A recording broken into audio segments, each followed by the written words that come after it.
El año es hace 70 millones de años. Un dinosaurio se despierta y decide que hoy será el día en que intentará conquistar a una pareja. Pero las cosas no saldrán bien. En tiempos prehistóricos, ganar un compañero significaba luchar usando armas integradas en el propio cuerpo. Cúpulas gruesas en el cráneo, cuernos de 3 pies, mazorcas en la cola hechas de hueso, el tipo de armamento que atravesaría armaduras y, a menudo, lo hacía.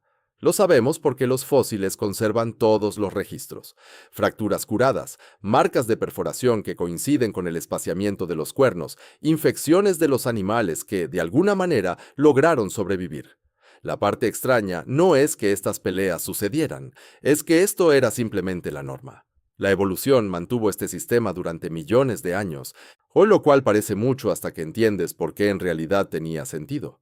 Por eso, los rituales de apareamiento prehistóricos eran mucho más brutales de lo que piensas, y aún más en comparación con los animales de hoy. Porque algunos animales literalmente morían con sus armas entrelazadas, y de eso hablaremos después. Entonces, seguramente te estarás preguntando ahora, ¿cómo sabemos exactamente esto? Bueno, los fósiles muestran el comportamiento de manera indirecta.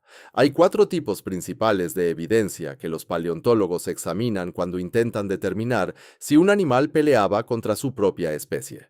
Primero, las lesiones curadas. Si el hueso muestra signos de trauma que luego se repararon, ya sea mediante nuevo crecimiento óseo, evidencia de infección que desapareció, tejido cicatricial en la estructura ósea, y eso indica que ese animal resultó herido y luego vivió lo suficiente para que la lesión sanara. No fue una herida mortal y no fue por un depredador que intentaba comérselo. Fue algo que el animal sobrevivió. El segundo, los patrones repetidos. Si encuentras 20 ejemplares de la misma especie y 5 de ellos tienen daños en el mismo lugar exacto en el cráneo, eso no es casualidad. Eso es combate ritual, que a menudo tiene zonas de impacto predecibles, lo que significa que estos animales estaban haciendo la misma conducta una y otra vez, golpeándose en los mismos lugares, y eso solo sucede si la pelea sigue algún patrón o instinto. Tercero, la anatomía de las armas. Si una parte del cuerpo está construida con grosor en las zonas donde el estrés ocurriría, moldeada para un impacto específico o reforzada de maneras que solo tienen sentido si se usa como arma, eso es evidencia. Una cúpula de cráneo de 9 pulgadas de grosor no sucede por casualidad. Es ingeniería biológica. Cuarto, la microestructura ósea bajo microscopios. Los huesos responden al estrés engrosándose en las áreas que reciben golpes repetidos. Por lo tanto, si ves un cráneo reforzado en lugares específicos, pero no en otros, puedes retroceder y determinar de dónde venían los impactos y con qué frecuencia ocurrían. No todo esto es igual de cierto. Algunas evidencias son sólidas como una roca. Otras son la mejor explicación que tenemos basada en lo visible en el registro fósil. Y te diré cuáles son cuáles a medida que avanzamos, pero la ubicación y el tipo de lesiones corresponden a Sensix. Las cicatrices en la cara significan mordidas faciales. Las perforaciones en la corona significan golpes con cuernos. Los huesos documentan la pelea incluso cuando nadie estuvo allí para verla. Bien, hablemos de nuestro primer caso. El dinosaurio cuyo cráneo entero era un arma. El Pachyphilosaurus. Estos dinosaurios no necesitaban cascos porque su cráneo era el casco. Pachyphilosaurus, que simplemente significa lagarto de cabeza gruesa, si quieres quitarle el dramatismo, tenía una cúpula de hueso sólido en la parte superior de su cabeza que podía tener hasta 9 pulgadas de grosor en algunos lugares. Para contextualizar, tu cráneo tiene aproximadamente 1/4 de pulgada de grosor, y eso está bastante bien, protegiendo tu cerebro de la mayoría de las cosas. Así que 9 pulgadas es una decisión que requiere una explicación. Durante mucho tiempo, la gente discutió si esto era solo para exhibición, alguna estructura colorida para atraer parejas o diferenciar especies, o si en realidad lo usaban para golpearse. Y la respuesta apareció cuando alguien finalmente examinó los datos de lesiones. Un estudio analizó 109 cráneos con cúpula de más de una docena de especies de estas criaturas, y alrededor del 20% de ellos mostraba signos de trauma que sanaron. 1 de cada 5. Eso no es una casualidad. Eso es un estilo de vida. El daño aparece como lesiones en el hueso que coinciden con impactos graves. La piel se rompe, las bacterias entran, empieza una infección, y si sobreviven, el hueso vuelve a crecer, pero de forma incorrecta, y eso se puede ver millones de años después. El 20% de estos animales presenta eso. Sí, lo que significa que golpearse con la cabeza era suficientemente frecuente como para causar lesiones graves que se infectaban, y que vivieron lo suficiente para que el hueso comenzara a sanar. Lo interesante es que estos daños solo aparecen en adultos. Los juveniles no los tienen. Así que, sea cual sea la conducta que causaba estas lesiones en el cráneo, empezó cuando alcanzaron la madurez sexual, que es cuando la competencia por pareja se intensifica. Y de repente, tienes una población de adultos donde 1 de cada 5 tiene traumatismos en la cabeza documentados en el registro fósil. El estilo de pelea todavía se debate. Algunos piensan que golpeaban con la cabeza a toda velocidad. Otros creen que se golpeaban lateralmente en los costados o que simplemente empujaban, bloqueando los cráneos y haciendo palanca. Y probablemente dependía de la especie y la situación, pero la forma de la cúpula en el lugar de impacto sugiere que ocurrían muchos impactos frontales. Y cuando estás construido con una crátera de 9 pulgadas de grosor, es porque algo en tu vida requiere una cúpula así, y eso solo para ligar. El nivel de violencia aquí será de un 3 a 4, porque las lesiones eran frecuentes y estaban documentadas. La muerte podía ocurrir por infección, por ángulos peligrosos o simplemente por daño acumulado con el tiempo. Pero no estaban diseñadas para ser letales, sino para establecer quién es más fuerte sin que ambos animales mueran en el proceso, y por eso muchas de estas lesiones sanaban en lugar de ser mortales. El cráneo generalmente podía soportar el impacto, así que eso es el cabezazo.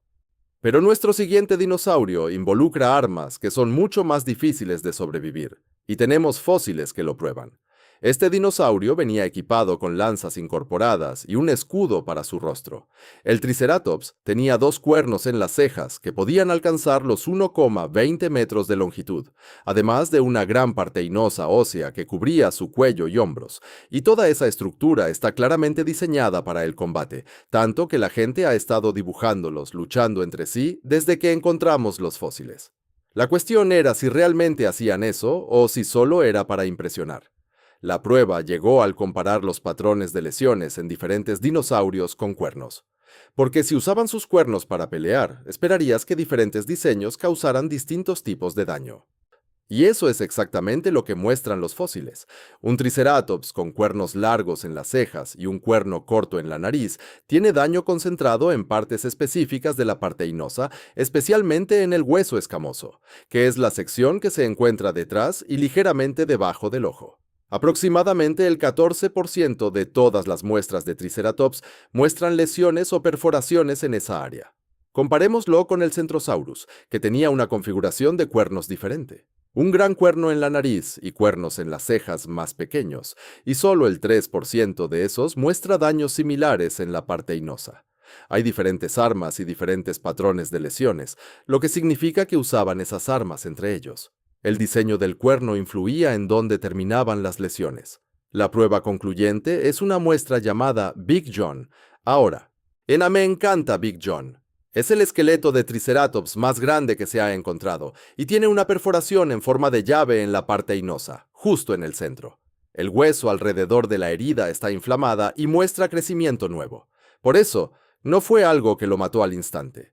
Vivió con esa lesión durante meses mientras intentaba sanar.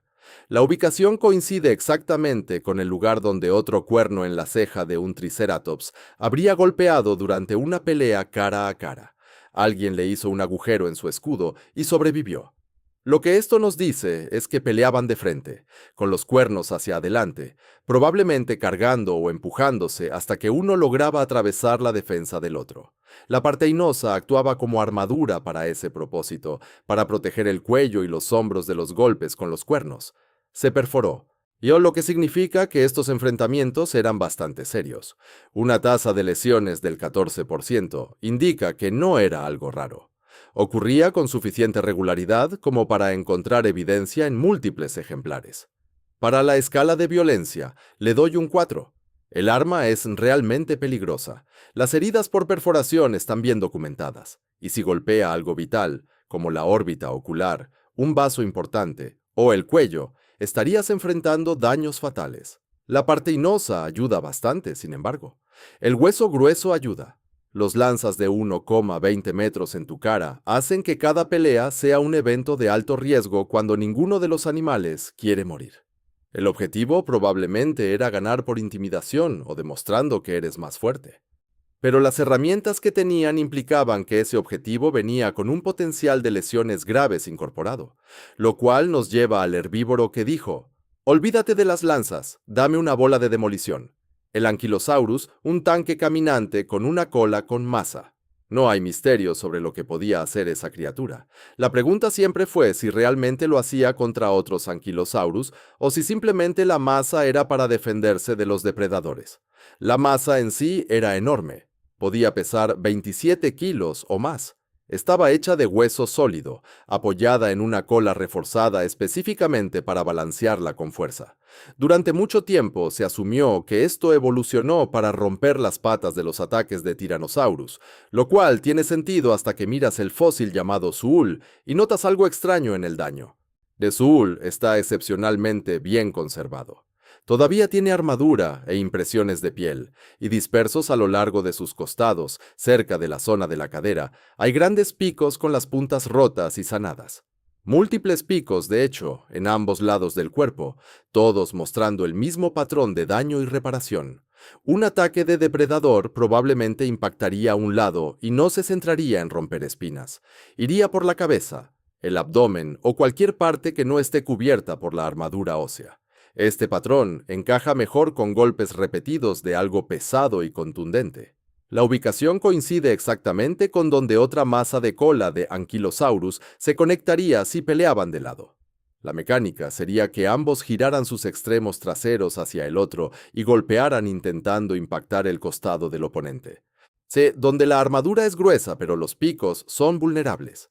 La armadura pesada absorbe el impacto, pero la fuerza suficiente aún puede romper cosas. Si impactas una zona sin protección, como las costillas, las piernas o la cabeza, causarás daños internos graves, como mínimo. Para la escala de violencia, le doy un 4. Es trauma por fuerza contundente.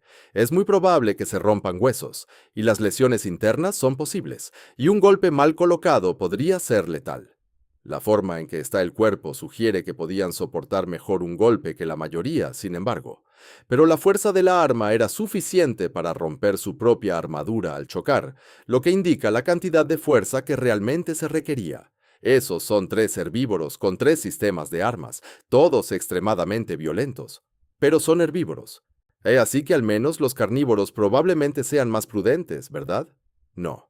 Los carnívoros en realidad disfrutan morderse la cara entre ellos solo para encontrar a sus novias. Muchos adultos de Tyrannosaurus parecen haber sobrevivido a peleas en un bar, y la razón es que sí sobrevivieron a peleas en un bar, solo que con otros Tyrannosaurus en lugar de en un bar, principalmente porque el alcohol era ilegal en esa época, y los Tyrannosaurus peleaban para traer el alcohol de vuelta a su gobierno. La historia generalmente no habla de eso, pero es un tema bien conocido. En fin, la evidencia consiste en un estudio que analizó 202 cráneos de Tyrannosaurus y encontró cicatrices de mordidas en aproximadamente el 60% de los adultos, aunque no en juveniles. Ningún juvenil muestra este patrón, solo los adultos. Y las cicatrices están concentradas en la cara, el hocico, las mandíbulas y el área alrededor de los ojos. Y el espacio entre mordidas coincide con los dientes del tiranosaurio, lo que significa que se mordían la cara con regularidad suficiente para que la mayoría de los adultos tengan las heridas documentadas. Lo que hace que esto sea claramente ritualizado en lugar de solo violencia aleatoria es el patrón.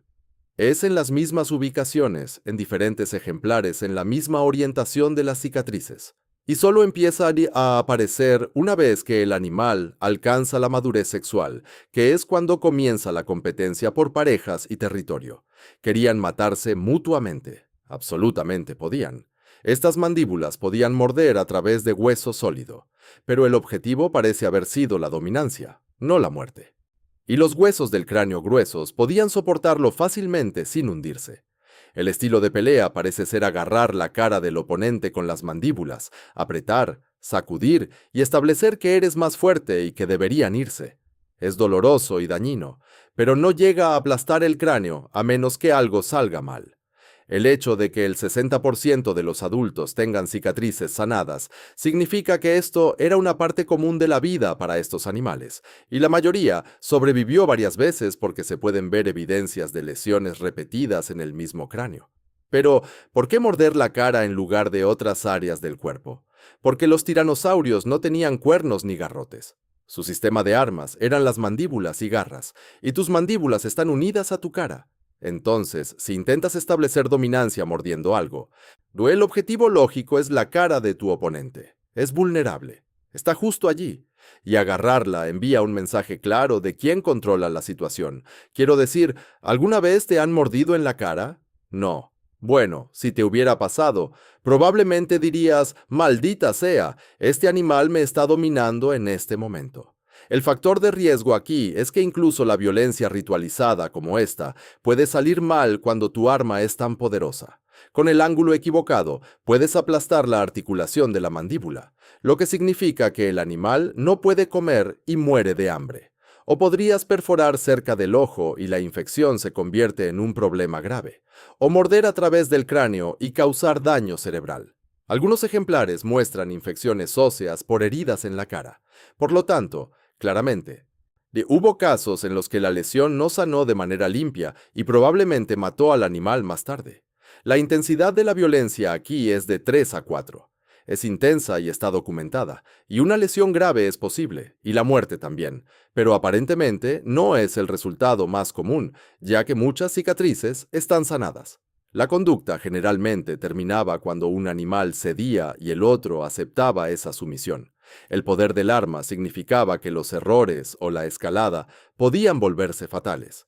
Estos son 4 tipos diferentes de dinosaurios que muestran combates serios con consecuencias graves, y la evolución tuvo millones de años para notar que esto estaba sucediendo y ajustar el diseño. Entonces, ¿por qué no lo hizo? Bueno, de todo se reduce a 3 mecanismos que hacen que la competencia violenta valga el riesgo desde una perspectiva genética, incluso cuando los individuos se lastiman.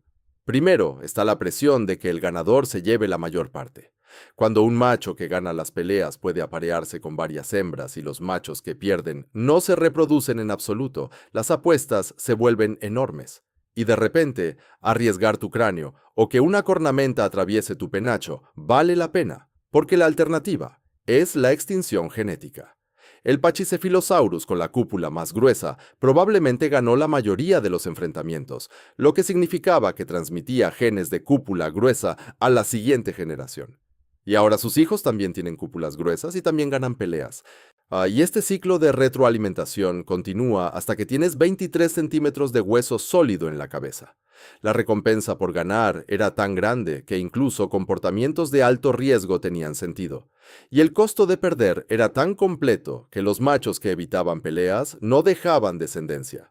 El segundo mecanismo es el efecto de la carrera armamentística. Una vez que existen armas, los rivales evolucionan contramedidas y las armas crecen y las contramedidas se fortalecen. Y esto se intensifica a lo largo del tiempo geológico, así que terminas con estructuras que parecen absurdas. Las cúpulas del Pachycephalosaurus se volvieron más gruesas a medida que evolucionaba la especie. Los cuernos del Triceratops se hicieron más largos. Los garrotes del anquilosaurio se hicieron más pesados. Y los cráneos de los tiranosaurios se hicieron más gruesos y sus mordidas más fuertes. Cada generación, los machos con armas ligeramente mejores ganaban peleas ligeramente más y se reproducían un poco más. Y sus hijos heredaban esas características y las impulsaban aún más lejos, y después de unos pocos millones de años, has pasado de un cráneo decente a una especie de battering ram en marcha porque cada ventaja incremental importaba cuando la competencia era tan intensa. El tercero es que las armas incorporadas hacen que incluso los combates cuidadosamente planeados sean peligrosos. Los ciervos modernos ocasionalmente entrelazan sus astas y ambos mueren porque no pueden separarse y mueren de hambre. Pero eso es raro. Los ciervos pesan quizás 90 kilogramos. El Triceratops pesaba 5,5 toneladas y tenía lanzas de 3 pies en su cara. Entonces, o incluso si el objetivo era simplemente demostrar dominancia sin matar a nadie, las herramientas involucradas siempre implicaban lesiones graves. Un Pachycephalosaurus podría apuntar a un empuje controlado de cabeza, pero los cráneos aún pueden agrietarse. Un Triceratops podría apuntar a los cuernos específicamente para evitar áreas vitales, pero a veces los cuernos se elevan más y golpean el cuello en su lugar. El tamaño de estos animales y el diseño de sus armas significaba que incluso los combates ritualizados conllevaban un gran riesgo. Hay un cuarto factor que vale la pena mencionar brevemente también, que es que estas exhibiciones consumen energía, pero las peleas implican riesgo de lesión, y la evolución experimenta con ambas estrategias dependiendo de lo que funcione en el entorno de esa especie. El período prehistórico se inclinaba fuertemente hacia la pelea.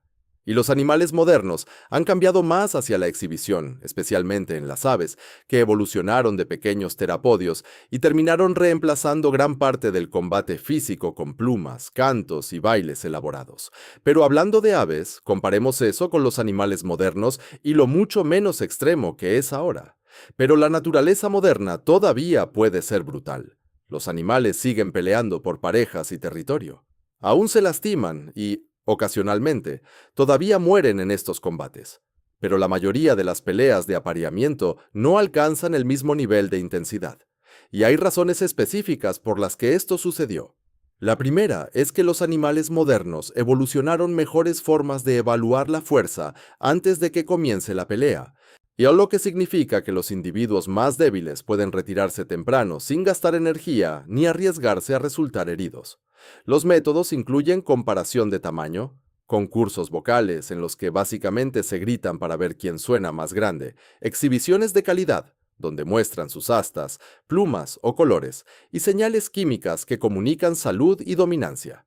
El resultado es que muchas peleas potenciales terminan antes de que haya contacto físico, porque el animal más débil se da cuenta de que perderá y se retira, lo cual beneficia a ambas partes, ya que ninguno resulta herido. La segunda son las señales de sumisión. Los animales modernos tienen una manera de decir «me rindo», que el ganador reconoce y respeta, y la pelea termina en ese momento en lugar de continuar hasta que alguien quede muerto. Un lobo expone su garganta. Un ciervo se da vuelta y corre. Un elefante marino se retira al agua y el ganador los deja ir porque matar al perdedor no aporta beneficios adicionales y consume más energía. Esto requiere que ambos participantes sigan las reglas, y esas reglas son a menudo comportamientos sociales aprendidos que se transmiten a través de los grupos. La tercera es que las armas modernas a menudo están diseñadas para concursos de fuerza en lugar de causar daños máximos. Las astas de los ciervos se ramifican y se bloquean para las peleas de empuje. Los cuernos de las ovejas de arnés se curvan hacia atrás para amortiguar el impacto. Los colmillos de los elefantes machos se curvan de maneras que son mejores para aprovechar la palanca que para apuñalar. Solo hay que comparar eso con los cuernos del Triceratops. Sí que son lanzas rectas, o un Pachysphylosaurus, que es un ariete literal, o un Ankylosaurus, que golpea con martillos hidráulicos.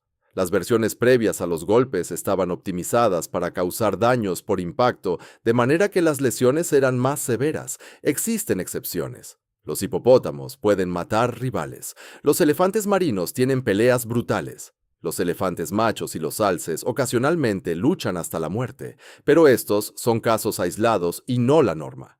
E incluso en estas especies, la mayoría de los enfrentamientos se detienen antes de causar daños letales porque la evaluación y las conductas de sumisión entran en acción antes de que llegue a ese punto. Ese cambio ocurrió porque la evolución encontró formas más económicas de resolver la competencia. La evaluación, la sumisión, el diseño de armas. Todo esto reduce la necesidad de que las peleas alcancen niveles fatales, lo que significa que más machos sobreviven y pueden potencialmente reproducirse más tarde, incluso si pierden ese combate en particular. Y eso resultó ser una estrategia mejor a largo plazo que la versión prehistórica, donde perder a menudo significaba estar muerto. Pero aquí está lo importante. No todos los dinosaurios peleaban. Algunos de ellos también lo entendieron, millones de años antes que los mamíferos y las aves. Y tenemos la prueba grabada en antiguos sedimentos. Hay sitios fósiles en Colorado, donde el suelo está cubierto de marcas de rasguños dispuestas en patrones. La mejor explicación que tenemos es que estos eran escenarios de cortejo donde los terópodos realizaban exhibiciones en lugar de pelear. Rasguñaban el suelo, y se mostraban y competían mediante comportamientos visuales en lugar de violencia, lo que significa que incluso en aquel entonces, algunos dinosaurios usaban el mismo plan que las aves modernas ahora, resolverlo con una competencia de baile en lugar de un combate mortal. Sí, señor. Y eso prueba que no toda la provocación prehistórica era una zona de combate, pero mucha lo fue. Y en los que sí peleaban, las apuestas eran reales. En Nebraska hay un fósil de 2 machos de mamut que murieron con sus colmillos entrelazados, congelados en combate de hace 10.000 años. Estaban peleando durante la temporada de apareamiento. Se enredaron, no pudieron separarse y ambos murieron porque ninguno pudo retroceder o escapar físicamente. Ese es el resultado final, cuando las armas enfrentan la presión de el que gana se queda con todo. Y ninguna de las partes tiene una forma de rendirse. La evolución llevó a ambos experimentos, pelea o exhibición, la inclinación prehistórica hacia la lucha porque las armas ya estaban ahí. El tamaño del cuerpo lo soportaba. Las recompensas genéticas eran enormes. Los animales modernos encontraron soluciones más baratas mediante una mejor evaluación, reglas claras de sumisión y diseños de armas que favorecen las competencias de fuerza sobre los daños. Ambos sistemas funcionan. Ambos transmiten genes. Uno es simplemente mucho más violento. La evolución a menudo no elige lo más amable. Elige lo que funciona y lo que se reproduce. Durante 70 millones de años, eso significó armas incorporadas y combates de alto riesgo que funcionaron bien para los dinosaurios hasta que llegaron los asteroides y dijeron, de ninguna manera, y ya no van a jugar a la pelea.